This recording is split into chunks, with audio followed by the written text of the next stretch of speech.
नमस्ते सदावत्सले मातृभूमि। हम लोग एक बार फिर वक्फ पर बात करने वाले हैं। वक्फ बोर्ड और वक्फ ट्रिब्यूनल को ऑनरेबल हाई कोर्ट ने एक बड़ा झटका दिया है। हाई कोर्ट ने ये कहा कि वक्फ लिखे होने से या कहीं मस्जिद लिखे होने से वो वक्फ या मस्जिद नहीं हो जाती। उसका कैरेक्टर देखना है, उसका उपयोग देखना है, उसका डेडिकेशन देखना है। कागज में अगर वक्फ लिखा है तो इसका मतलब वो ऑटोमेटिकली वक्फ नहीं। कागज में मस्जिद लिखा है, इमामबाड़ा लिखा है, जो टर्मिनोलॉजी इस्तेमाल होती है, ऐसा कुछ भी अगर केवल कागज में लिखा है, भले ही वो रजिस्टर्ड डीड क्यों ना हो, भले ही वो रजिस्टर्ड कॉपी क्यों ना हो, रजिस्ट्रार के सामने रजिस्टर हुई हो, सरकारी दस्तावेज पर अगर वक्फ चढ़ा हुआ है, सरकारी दस्तावेज पर अगर वो चढ़ा हुआ है मस्जिद या मदरसा, तो वो अपने आप मंदिर या मदरसा, मस्जिद या मदरसा नहीं हो जाता। हम इसकी पूरी चर्चा करेंगे और इसके साथ सुप्रीम कोर्ट के इसके अतिरिक्त जो जजमेंट अभी तक आए हैं उनकी भी चर्चा करेंगे। ये मामला इम्पॉर्टेंट इसलिए है क्योंकि स्पेसिफिकली ये उसको इंगित करता है। एम सिराजुद्दीन सईद बनाम तमिलनाडु वक्फ बोर्ड ने क्लेम किया। मामला क्या था इसको समझिए। मामला ये था कि किसी व्यक्ति ने अपनी प्रॉपर्टी, और आज का नहीं है, मामला पुराना है, किसी व्यक्ति ने अपनी प्रॉपर्टी अपने बच्चों के लिए सुरक्षित रखी। उसमें शब्द इस्तेमाल किया गया कि हम अपने बच्चों के लिए वक्फ करते हैं। उसमें शब्द इस्तेमाल किया गया, जब उनका बंटवारा हुआ तो बंटवारा या उसकी जो वसीयत बनाई गई, उस वसीयत में लिखा गया कि भाई ये मस्जिद वाला पोर्शन इनका है। घर में एक मस्जिद बना रखी थी, घर में ही एक सार्वजनिक जगह बना रखी थी जहाँ वो बैठते थे, घर में ही उन्होंने नमाज पढ़ने की जगह अलग बना रखी थी, या जो रिलीजियस फंक्शंस होते थे उनको करने की अलग बना रखी थी। मामला तो मुसलमानों का ही है। और मैं एक बात आपको और बता दूं, हिंदुओं के खिलाफ या नॉन मुस्लिम्स के खिलाफ जो ये वक्फ इस्तेमाल करते हैं वो एक विषय है ही, लेकिन सबसे ज़्यादा अगर कोई पीड़ित है तो उसमें मुसलमान भी शामिल है। ऐसा नहीं है कि मुसलमानों को वो बख्श देते हैं। वक्फ बोर्ड किसी का सगा हो ही नहीं सकता, वो तो अल्लाह का सगा है, वो अल्लाह के लिए करता है। मुसलमान मर जाएगा तो वो कहेगा जन्नत जाएगा, मुसलमान को वो मार देंगे तो कहेंगे जन्नत में भेज दिया, मुसलमान की प्रॉपर्टी हड़प लेंगे तो कहेंगे अल्लाह शबाब देगा, लेकिन उसका परिवार भाड़ चूड़े में चला जाए उससे कोई मतलब नहीं। वो सिर्फ जन्नत की कल्पना उसको समझाते हैं। ये एक सेटल्ड फार्मूला है, इसीलिए मैं इसको हमेशा एक भू राजनीतिक आंदोलन कहता हूँ। मैं कहता हूँ कि इस्लामिक ये जो कट्टरपंथ है ये भू राजनीतिक आंदोलन से ज़्यादा कुछ नहीं है। और जो लोग कहते हैं कि लिबरल मुस्लिम है, उसके लिए ख़ास बात यह है कि वो विरोध क्यों नहीं करता। अगर वो लिबरल है तो उसके लिए वो विरोध नहीं करता, वो मूक या मौन स्वीकृति देता है।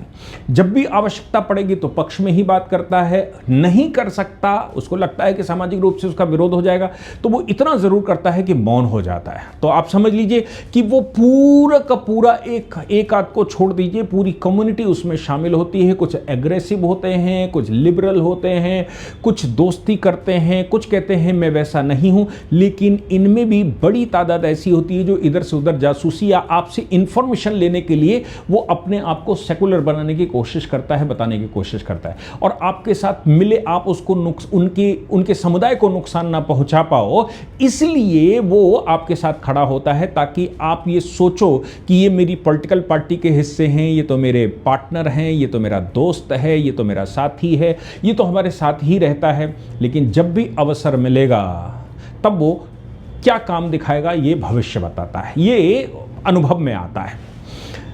मैं सभी की बात नहीं कर रहा हूं, लेकिन एक बड़ी संख्या ऐसी है। इस केस में जैसे मैंने कहा कि कागज में दस्तावेज में लिखा हुआ था, तो हाई कोर्ट में मामला गया, वक्फ बोर्ड ने ट्रिब्यूनल ने डिसाइड कर दिया। वक्फ बोर्ड ने कहा ये तो हमारी संपत्ति, कागज में वक्फ लिखा है, कागज में मस्जिद लिखा हुआ है। मामला ट्रिब्यूनल पर गया तो ट्रिब्यूनल ने भी कहा भाई कागज पर वक्फ और वो लिखा है तो मामला तो ये तो ज़मीन हो गई। हाई कोर्ट में जिनकी ज़मीन थी, जिनका ये प्रॉपर्टी थी, वो हाई कोर्ट पहुँचे। हाई कोर्ट जब वो पहुँचे तो उन्होंने हाई कोर्ट में कहा कि साहब ये तो हमारे परिवार की वक्फ है। वक्फ दो प्रकार की होती है, वक्फ औलाद और वक्फ सार्वजनिक वक्फ। तो उन्होंने कहा ये तो हमारे पूर्वजों ने हमारे घर में ये शब्द इस्तेमाल होता था कि ये वक्फ है, ये मस्जिद है, ये इसका है, इसका। हमने अपने घर में कमरों के और क्षेत्रों के नाम रख रखे थे, जहां हम नमाज पढ़ते थे हम उसको, सामान्यतः घर में कोई भी रहता है, हिंदू भी ऐसे रहते हैं, तो वो मस्जिद, वो मंदिर का जो कमरा रहता है वो उसको मंदिर कहने लगते हैं। मेरे घर में भी एक रूम में जिसमें मंदिर है, हम उसको मंदिर ही बोलते हैं। जब भी हमारी आपस में बात होती परिवार में, तो हम कहेंगे मंदिर वाले कमरे में या मंदिर में ऐसा है, या कोई सामान रखा है, कुछ वहाँ बुक्स रखी हैं, कुछ लाइब्रेरी रखी है, तो मंदिर में होगा। हम लाइब्रेरी नहीं इस्तेमाल करते। ऐसे ही मुसलमानों में भी वो शब्द इस्तेमाल करते, भाई ये मस्जिद का क्षेत्र है, ये वक्फ है। वक्फ का मतलब सभी लोग इस्तेमाल करेंगे, परिवार के, वो सार्वजनिक संपत्ति है, परिवार में कोई भी उस पर मालिकाना हक नहीं लगा सकता, सब इस्तेमाल करेंगे। ऐसा उन्होंने आपस में इस्तेमाल किया। वक्फ बोर्ड के हाथ में कागज लग गए और वक्फ बोर्ड या परिवार के किसी व्यक्ति ने, अड़ोसी पड़ोसी मोहल्ले वाले ने, किसी ने वो प्रॉपर्टी डिस्क्लोज कर दी और वक्फ बोर्ड पड़ गया पीछे। हाई कोर्ट ने कहा आप मुझे बताओ, क्या उन्होंने डेडिकेशन किया, क्या उन्होंने सार्वजनिक रिलीजियस पर्पस के लिए प्रॉपर्टी दी, क्या उन्होंने प्रॉपर्टी आपको फॉरवर्ड की, क्या उन्होंने कभी सार्वजनिक नमाज वहां पढ़ने दी, क्या उन्होंने सार्वजनिक इस्तेमाल कभी करने दिया? अगर नहीं करने दिया है, कोई अपने घर में क्या शब्द टर्मिनोलॉजी इस्तेमाल करता है, केवल कागजों में वक्फ या फिर कागजों में ये मस्जिद लिखा होना, मदरसा लिखा होना सफिशिएंट नहीं है। इसलिए ये वक्फ औलाद है, उनके परिवार की संपत्ति है, इस संपत्ति में आपका कोई अधिकार नहीं हो सकता। बात तो बिल्कुल ठीक है। सार्वजनिक वक्फ के प्रमाण नहीं मिलते, हालांकि इससे पहले बहुत सारे ऐसे केसेस आ चुके हैं जिनमें ऑनरेबल कोर्ट ने इस तरह के फैसले दिए हैं। ये एक्चुअली ये मामला था 1910 की एक पार्टीशन डीड का। पार्टीशन डीड में भाइयों ने बंटवारा किया और उस डीड को रजिस्टर कर लिया, तो वक्फ बोर्ड के हाथ लग गई और वक्फ बोर्ड ने कहा पार्टीशन में लिखा है कि वक्फ का हिस्सा, मस्जिद का हिस्सा, फलाना हिस्सा, ढिमा का हिस्सा, ये संपत्ति इसलिए हमारी है। अब एक बात आती है, क्या गैर मुस्लिम वक्फ बना सकते हैं? हाँ, ऑनरेबल कोर्टों ने इस बात को कहा है कि गैर मुस्लिम यानी कि हिंदू या ईसाई या कोई और वक्फ के नाम दे सकते हैं अगर वो वक्फ को प्रॉपर्टी देना चाहते हैं तो। लेकिन नए संशोधन में जो ये जो नया संशोधन लेकर आई है केंद्र सरकार 2025 में, उसमें उन्होंने कहा है कि वक्फ बनाने के लिए हिंदू होना, मुसलमान ही होना चाहिए, और जो मुसलमान है वो रिसेंट मुसलमान नहीं होना चाहिए, वो मुसलमान भी मतलब डिक्लेयर्ड मुसलमान केवल नहीं है कि उसने वक्फ बनाया इसलिए मुसलमान नाम रख लिया, उसका 5 साल का मुस्लिम होना अनिवार्य है। तब 5 साल के बाद वो अपनी प्रॉपर्टी वक्फ करना चाहे तो कर सकता है। हिंदू अपनी प्रॉपर्टी को वक्फ नहीं कर सकता। ये बात सुप्रीम कोर्ट में चैलेंज है, जब भी सुनवाई उसकी होगी तो डिसाइड होगा कि वाकई में हिंदू कर सकता है कि नहीं कर सकता। लेकिन अभी तक के जो पुराने जजमेंट हैं वो सब कहते हैं कि चैरिटेबल या रिलीजियस पर्पस के लिए कोई भी नॉन मुस्लिम भी उसको कर सकता है।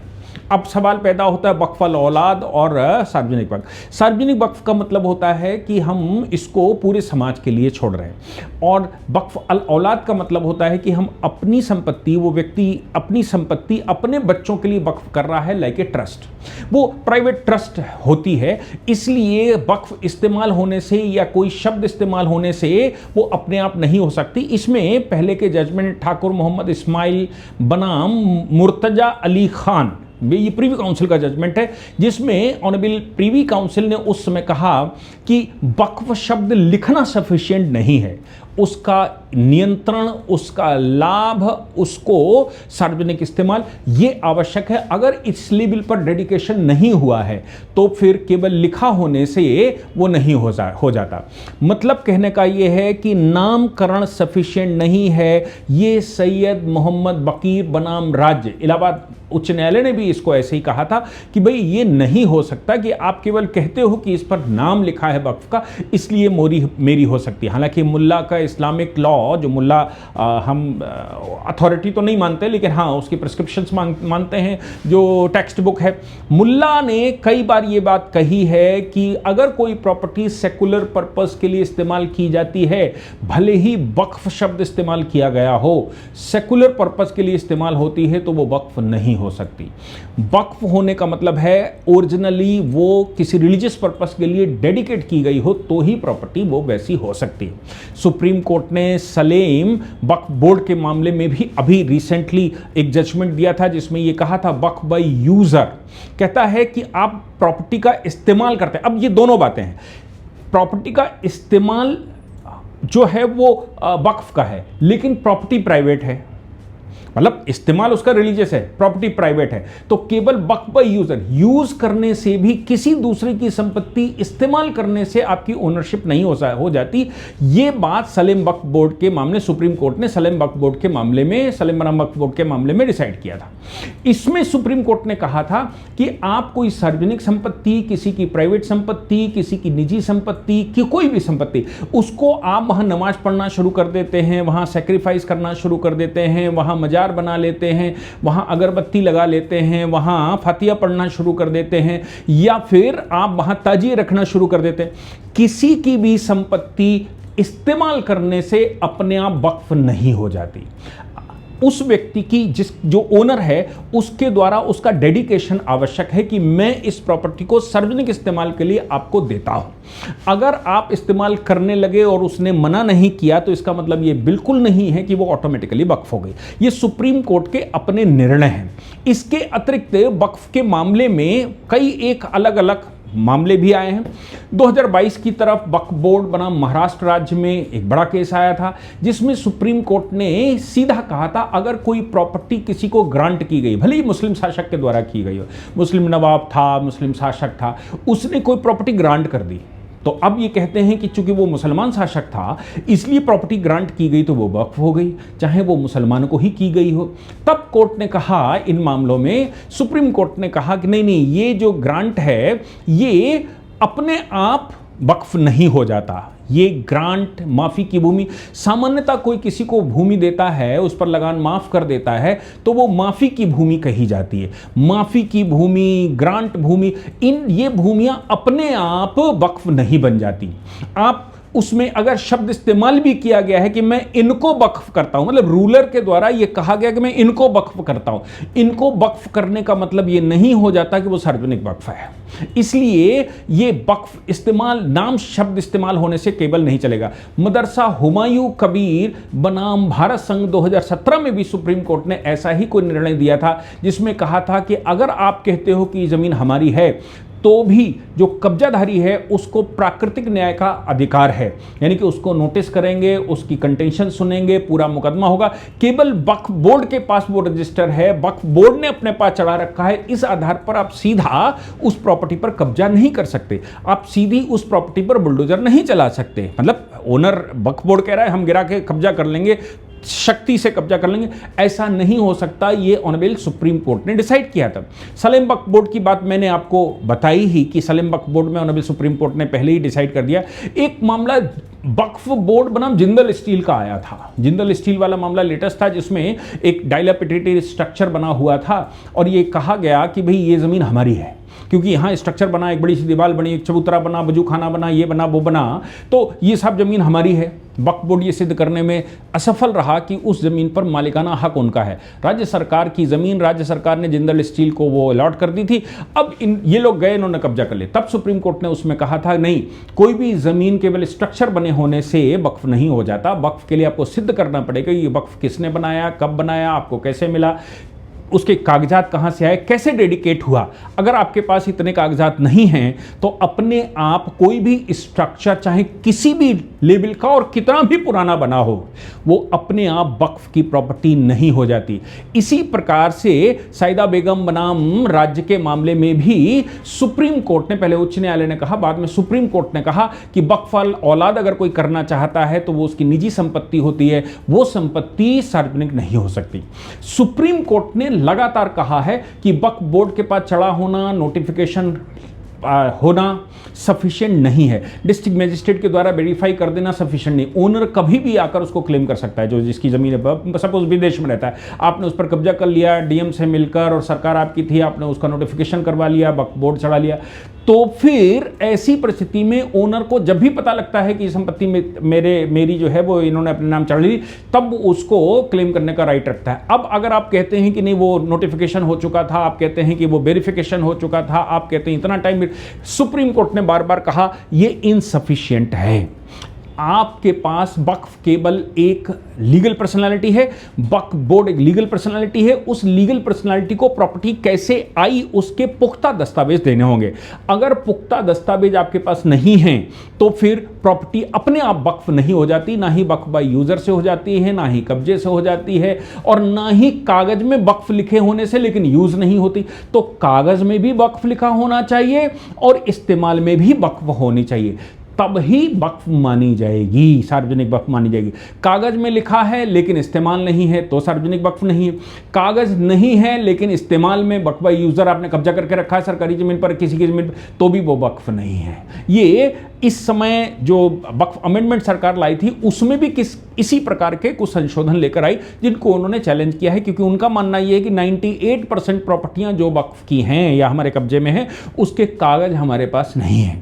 सर्वे में कपिल सिब्बल साहब ने कोर्ट में भी कहा था कि ऐसे तो सारी वक्फ की संपत्तियां चली जाएंगी अगर आप कागज मानेंगे और कागज मांगेंगे और उसको दाखिल खारिज करवाएंगे ओनरशिप के आधार पर, ऐसे तो सारे हिंदुस्तान में प्रॉपर्टियां 98% चली जाएंगी। आप सोचिए कि 98% जो वक्फ के पास प्रॉपर्टियां हैं, ऐसा कपिल सिब्बल साहब ने कहा था कोर्ट के अंदर, तो आप समझ ली 98% संपत्तियां हैं ही नहीं। वो सिर्फ कब्जे हैं दूसरे की ज़मीनों को, ज़बरदस्ती के कब्जे की, या फिर सरकारी ज़मीनों पर कब्जा, या फिर कोई चाल चल के कब्जा किया गया है। वो डेडिकेशन नहीं है, उसका कागज नहीं है, उसका ट्रांसफ़र नहीं है। मैं समझता हूं कागज सच्चा बाकी सब झूठा, ऐसा कहा जाता है। कब्जा सच्चा बाकी झूठा, ये उल्टा कर दिया गया है। इसलिए कब्जा केवल सफिशिएंट नहीं है। और ये जो मद्रास हाई कोर्ट का ये जजमेंट आया है, इस जजमेंट में ने बिल्कुल क्लैरिटी कर दी, एकदम सफाई कर दी। उन्होंने कहा सीधी सी बात है, अगर वक्फ लिखा है, मस्जिद लिखी है, इमामबाड़ा लिखा है, कोई साड़ा लिखा है, कुछ भी लिखा है, वो इस्तेमाल नहीं होती, तो वो डेडिकेट नहीं की गई है, आपको सार्वजनिक नहीं की गई है, तो फिर वो वक्फ नहीं है। केवल लिखे होने से, शब्द इस्तेमाल करने से वक्फ नहीं हो जाती, और खाली इस्तेमाल करने से प्रॉपर्टी वक्फ नहीं हो जाती जब तक कागज ना। तो कागज और उपयोग दोनों ही साफ होने चाहिए, तभी कोई प्रॉपर्टी वक्फ कहलाती है। मैं समझता हूं कि ये एक और कदम आगे आया है। इस पर सुप्रीम कोर्ट के कई जजमेंटों का उन्होंने हवाला दिया है, और मैं समझता हूं एक कंप्लीट एनालिसिस करने की कोशिश ऑनरेबल हाई कोर्ट ने की है। जय हिंद, जय भारत, वंदे मातरम।